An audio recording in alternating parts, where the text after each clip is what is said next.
Yay! Here we are. Greetings from Central Texas. Hello, Tom. How are you?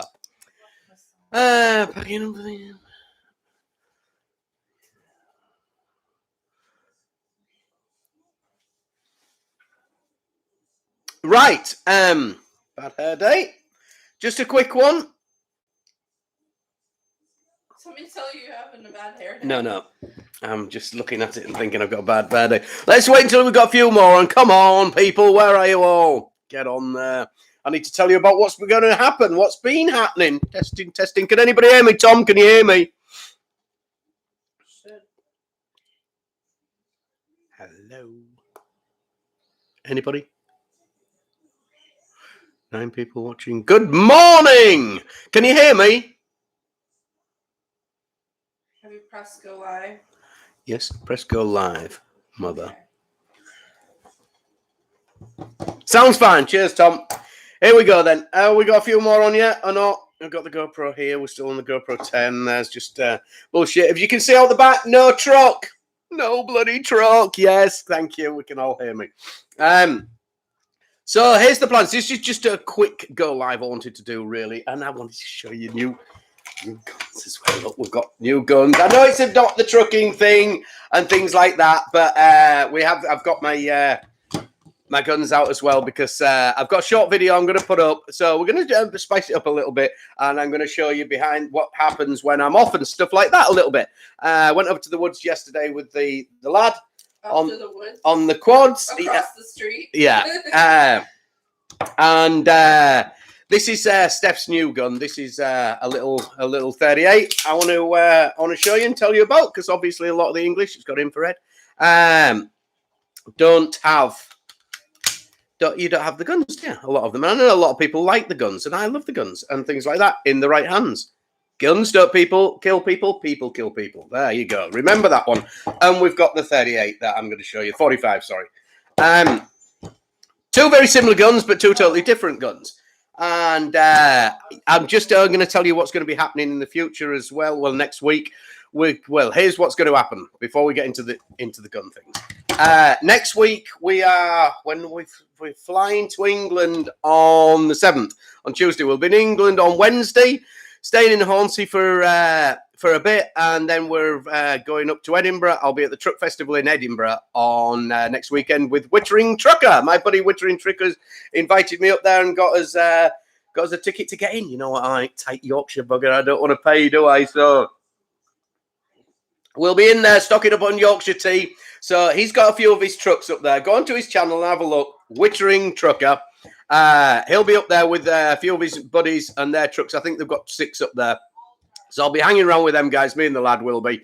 And we're going to have some fun up there, hopefully. Have fun going to England. Yes. I'm going to see my mum. I'm looking forward to that. I haven't seen my mum in 2.5 years, so I'm really looking to that. Yes, I am a typical Yorkshire type bastard. I don't want to pay anything. Anyway, so the next video that Steph's going to upload ain't going to be the trucking one. If you just want to have a look, if you don't, skip over it. If you aren't bothered about guns and things like that, you know, it's entirely up to you. I just wanted to show you what we do out here on my time off and things like that. And I bought a cougar over there. Not a cougar. What is it? Coyote. Little bastard running about over there in the woods. But that's another story. I'd run out of ammunition and finished shooting, and it just stood there and looked at me.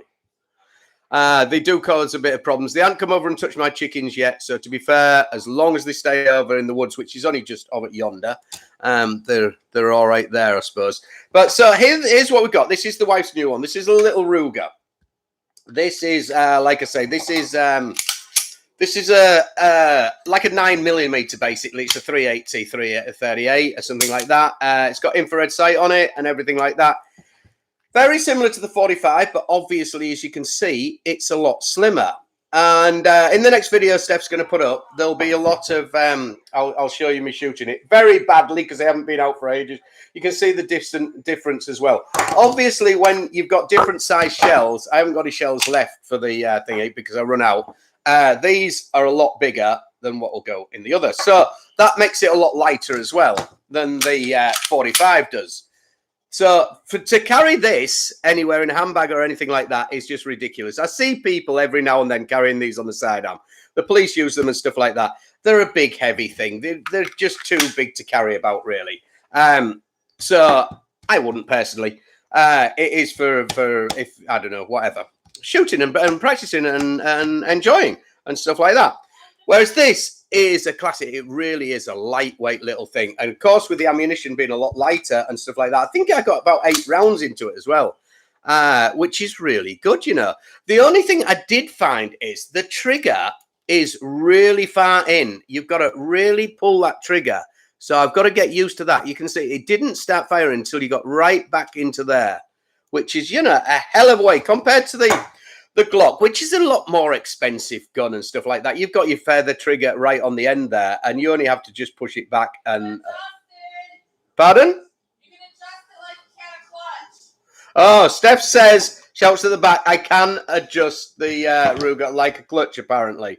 So she tells me. So maybe I'll have to look into that. Because at the moment, the travel on that is just, as you can see, it was really weird trying to get used to that. So... you know, it's something I'm going to have to get used to, but it packs a hell of a punch. It really does, this thing. I was well impressed with for what it is. And you'll see, maybe put it in the right way, you'll see that I also had my 12 bore over there, my Sonos 12 bore, which is a short 12 bore rather. Pump action, 7-shot. Repeat pump action thing, and that is fun. Just watch the video till the end of that. I'm pretty good with that one. I can use that one. I've got some 1 1/4 inch shot in it, which is big, heavy shot. Hi, Dave. Matt. What rifles do you have? Matt, I don't have a rifle at the moment. Yeah, I've only got the small shotgun, which is, you'll see that on the video when Steph puts that out. I'm looking at getting an AR-15. I was going to go for an AK-47, but maybe the AR-15. Or Steph don't want to do it with that because she says it's totally unpractical. She wants to go for some hunting rifle or something, bolt action, so we can go hunting and stuff like that, which is fair enough, you know, really. But I do like the ARs and things like that. They are nice. But for what they are. Son has a Glock. Yes, Dom, they're lovely. Really like it. I think it's a great thing. It is heavy though. Like he'll tell you, you know, they are a heavy thing. They really are. They're not the lightest thing going, I'll tell you. But they are just, it is just a beautiful gun. It really is well made and everything like that. I haven't any problems with it. People say they jam and stuff like that, but I clean it a lot and I haven't had it jam yet. Have I had this? No, this didn't jam on me. The shotgun jammed when I was out. That jammed a little bit, but no. But this is basically brand new, so it shouldn't do. I haven't cleaned it since we've been over there, so I will have to clean that right now because I let quite a few rounds off with it and still didn't get very good at it. So I need to get more into that, definitely. So yeah, and then watch the video to my end because I get my shotgun out and blow out all the target away totally in the end. It's pretty good. Have a good time back at home, training the wife. Get a CDI a few weeks ago. I got a new KW 860. Very nice, Kevin. Very nice. That's right, Matt. As long as that's it. Well, if you don't, I mean, they really do. You've got to clean them after every go. I put, what did I put? I put maybe 20 through this, 30 yesterday rounds. And you can tell straight away, as soon as you take it apart, it needs cleaning. It really does every time. You get all sorts of bits caught up in there and stuff like that. And they get bloody hot, you know. So you've got to really clean them, aren't you, Mum? Yeah. Mum agrees, mate. And what else is happening on the front, on the trucking front? Let's have a look. So I did that last trip in that bloody hire truck. Oh, man, that was a lease truck. Because my truck broke down. That was the last post I put on Facebook.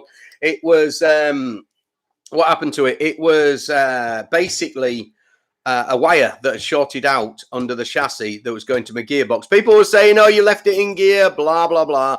You left it in gear. And that's what I thought I'd done. Right. So for the people who don't watch my Facebook, my truck, I was due to set off first thing in the morning. I got up, loaded the truck up, washed the truck, 6:30 in the morning, went to start it, bush, nothing. Zilch, nada, niente on the key. what it was, hire trucks or no. I'm still on the whether to lease or not, Matt. Anyway, I'll get to that in a minute.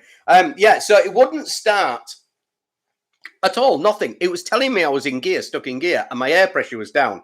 It does have a slight air leak. When there's no trailer on, it will drop its air. So I just presumed I'd reversed onto my driveway and left it in gear. And I thinking I never manually put it into manual to reverse onto the driveway.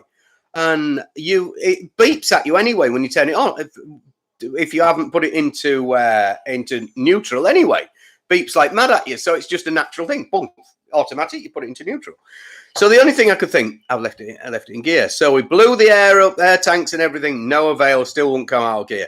And since then, people were saying, schoolboy error, because I thought it was. You left it in gear and things like that. I didn't leave it in gear.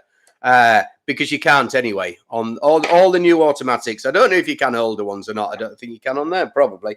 But you can't leave them in gear. If you turn the engine off with it in gear, it automatically puts it into neutral anyway. So you're never going to leave it in gear. It's a safeguard thing. So that counted that out. It was a short on the wiring underneath, and that's all been fixed now. But in the meantime, I got one of the lease trucks from work. Oh, Jesus Christ, that thing had bleepers going everywhere on. Let me tell you.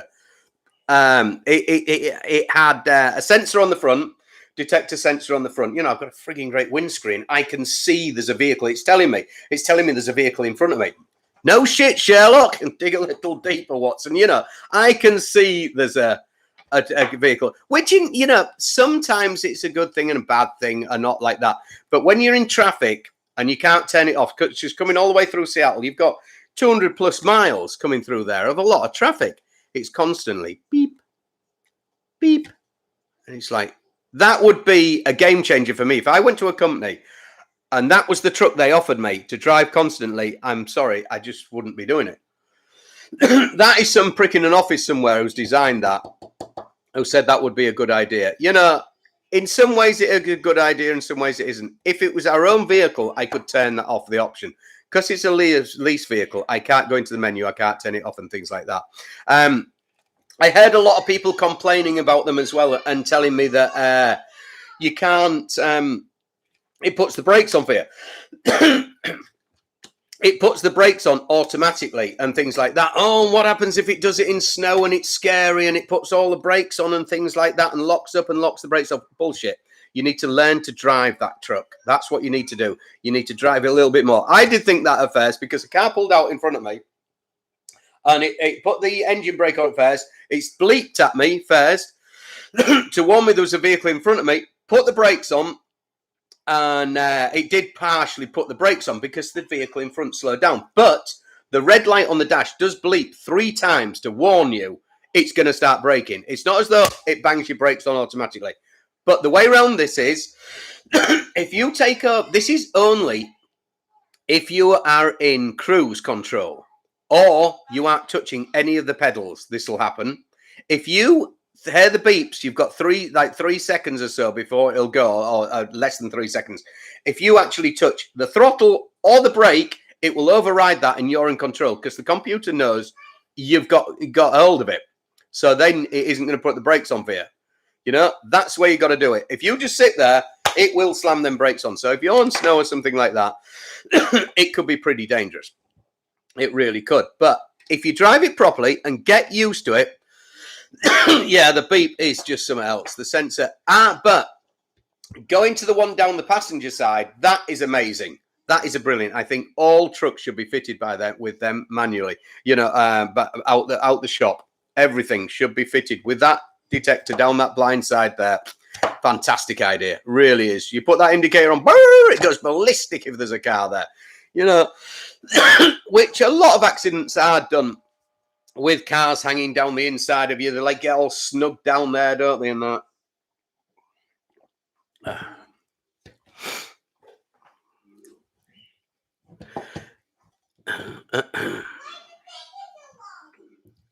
The sensors are oversensitive, Matt. The you know, I thought it was pretty clever though, because you can mess with it. And I think it's really clever. So, if somebody's not used one of these before, I know a lot of you have and stuff like that. I'm old school. I ain't used one before. If a car comes in on the slip road right in front of you, it will tell you it's there, and it'll tell you the speed of the vehicle in front of you. Now, if that's accelerating, that will not shut your cruise control off at all. If that's pulling away from you, even if it comes in really close, which it'll keep going, your cruise control will keep going, which is pretty clever shit, I think. Excuse me.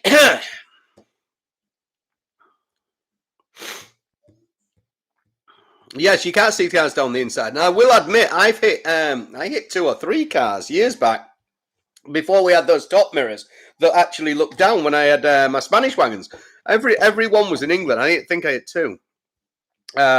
In a left-hand drive in England, I hit hit 2 cars. You know, they all sat down there, pulled into the middle lane. Boof! There we were, met each other. Oops, sorry. Shit happens, doesn't it? You know what I mean? Don't sit comfy down there. Why would anybody want to sit on the inside of a car anyway? It beggars belief. I don't know why they sit there. They all sit there all, oh, this is cozy. Oh, look at that fucking great tyre. Oh, look at it going around. You know, last place in the world you want to be sitting. Get past the bloody truck. Get out the way, you weirdos. There you go. Right, who's going to Edinburgh Truck Festival then? Come on. Who's going? How many people we got on here? We've only got 43. What's happening? How many people are going? Give me some thumbs up. We've only got 10 thumbs up. Hello from Wigan. I used to load caravans in Wigan, Mark. I used to load, what were they called? What was the caravan company called them? Yes, that's the problem, Matt. A lot of the car drivers don't see you down there. They don't. They don't realise, sorry. They don't realise that they're in a blind spot. I think that's what it is. And they don't realise the potential dangers. Hello, Paul from Hull. They don't... Wittering. All right, bud. It's all about me. They don't get taught in the test, I think. That's one of the main things. Maybe they could get taught a little bit more in their in their test when they do things like that. Wittering, you missed me guns. Look, there's the new one. That's the wife's, actually, though. It's a little 38. A lot different to the 45 size shells and stuff like that. We'll put these away before lad comes back out, I think. Yeah, I explained about them in earlier. If anybody missed that, you'll have to go back and have a look at those. It's a bit different. And the videos that we'll be putting up later will be about those. I don't like the lad seeing the guns and stuff yet. He's still too young and things like that. He doesn't even have a toy gun. Guns aren't toys, so you know we want to keep him away from that just for a few more years until he gets older, and then introduce him to him. But I will be introducing to him when he's younger, so he's brought up with them, sort of thing. You know what I mean? That's the way I want. Thank you for the thumbs up. We're getting thumbs up now. Good God, I can't stop coughing. By God, this is a nightmare trying to get to England. We had to have a COVID test yesterday because we fly out of Canada. Then we've got to get another one when we get into England. Another one, when we get into Canada and fly out to England. Oh, my God, all sorts. Anyway, come on. Who's going to Edinburgh Truck Festival, apart from Wittering? Anybody? Nobody? Nobody out of 50 people. Cheers, Tony. Tony, are you going up to Edinburgh? No. We'll have to call in and see you. We'll meet up for a full English somewhere on the way.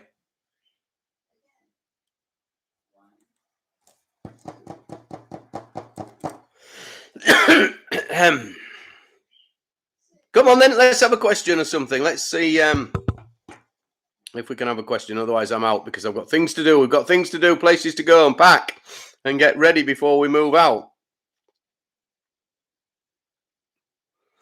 Like I say, the video will be up later. What time will the video be up, Mum? When it's done. When it's done, she says. Like it isn't going to be one of the big trucking long ones because we've had a bit going on at the moment and stuff. You'll see me there. Oh, good, man. When's my flight? My flight's on Tuesday, isn't it, Mark? Seth? Tuesday. We'll be in England on Wednesday. Have you found a truck yet? Lee, I've got bits of paper scribbled out all over the place. I'm still waiting till I come back and talking to Anchor Trucking. They won't lease me. Still adamant he ain't going to lease me the Freightliner because he won't sell me it, as you know. What John Anchor, he won't show me it because it'll sell me it because he wants to run it. He wants to keep that one because they decided they aren't buying any more new trucks, and that is the last new truck he's buying. So he doesn't want to lose me, he says, but if you need to try what you need to try, he says he will lease me a truck until I can get one to buy, but we're going to talk about it when I get home because I don't know which truck he's offering me, whether he's offering me one of these Peterbilts or not, the new Peterbilts, to take over the lease on that, which they come in March, which I'm still jotting down figures and stuff like this. And then there's still with Ultimate as well, Ultimate out of Idaho. I'm still in talks with them about getting a truck with them as well. So it's still all over. And also, I'm looking at second-hand vehicles as well at the moment. There's a couple of good ones come up, actually. Not the big high roof ones. There's a T680 I need to go look at with very low miles, but it's 105 grand. You know what I mean? So, but it's only 250,000 miles. But it's not the high roof one. But at the end of the day, I'm only a little guy. You know, there's not that much difference between the really high roof one and the mid roof one. So, roof one, you know what I mean? So, Lee, I'm still got all the options. I aren't going to rush into it like a crazy man and just buy the first one coming up to me. You know, I've got a bit of time. I would like to get a new one, but the waiting list is a full year before I can, before I'd even see about getting one.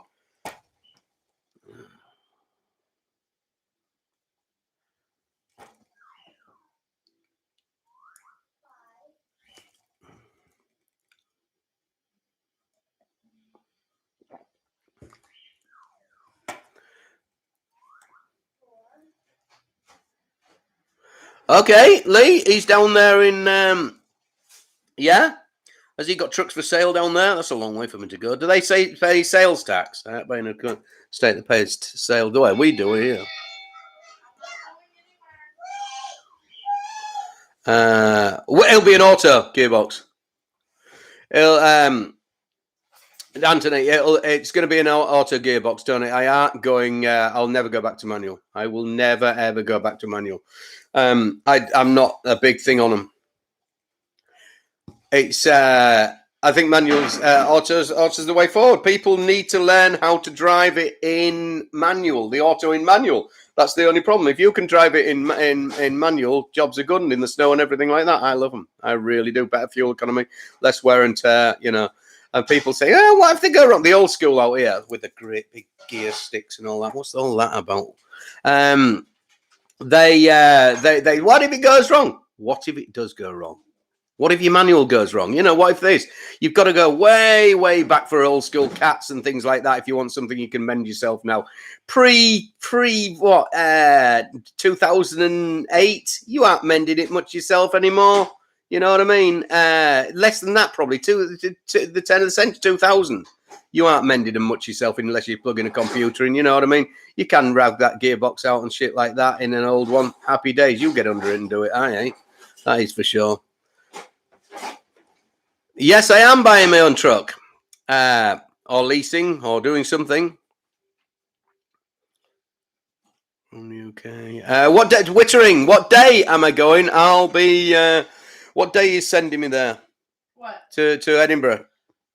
We'll be there the 17th and 18th, so we'll be at the truck show on the 18th. Or you will. I'll be there on the 18th. Apparently, she'll be dropping me there. Steph's going off with her good friend Sarah to do all that girly stuff, and me and the Bean will be. Oh, she's doing graveyards or something or other. I hear you. Just a moment. Good evening, Mike. Jack's here wanting some food. Do you want to say hi, Bean? So what else do we want to know? I still haven't seen anybody saying, apart from Wittering, who's going to Edinburgh Truck Festival. Is nobody going? There must be somebody going, surely. I'll drive to them. Jackson. So she said the video will be up later this afternoon, did Steph? For the other ones, just the quick ones of me going down the woods and a little trip over there. If anybody's interested, it's not to do with trucks; it's to do with just me and the lad having fun. Oh, John, you could get there. We're all earning too much money today. Too far for me. Yeah, you're going to get a nosebleed going that far. 18th will be the best day. Good, man. Wittering, is there a beer tent? Yeah, cheers, Tom. It was pretty fast, and it's been pretty trying for the family at the moment as well. Stephanie lost her brother. It was pretty quick within 2 months, so that was why there haven't been so many videos and stuff like that. 1 month. Oh, sorry, 1 month from diagnosis. So, you know, it's a shit. Cancer's a fuck, and it should be sorted by now. I can't believe it hasn't.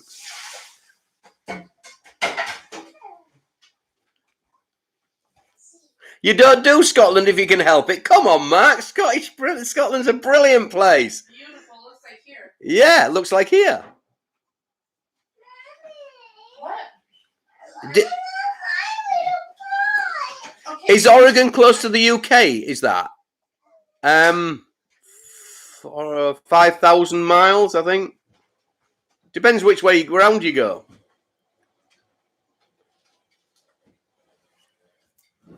Yes, I need a passport to get to Scotland, do you? Yeah, that's all right. There's a beer tent, apparently. The bean will drag me there, no doubt. And we'll be having haggis as well. We'll be having a bit of that haggis. Right now, we have to boil the water first, and then when the water boils, put the noodles in, okay? In Scotland now, just heading back to Donny. Good old Donny. Right, we're going to go because the we're starting to witter and we need to do things. So I'm going to show this up here. It was only a quick one just to show. I wanted to show you the new guns, a bit of a different thing for people who haven't seen them before. And watch the next video, and hopefully we'll see a load of you at Edinburgh Truck Festival. Thank you very much for watching. Catch you all later. Bye-bye.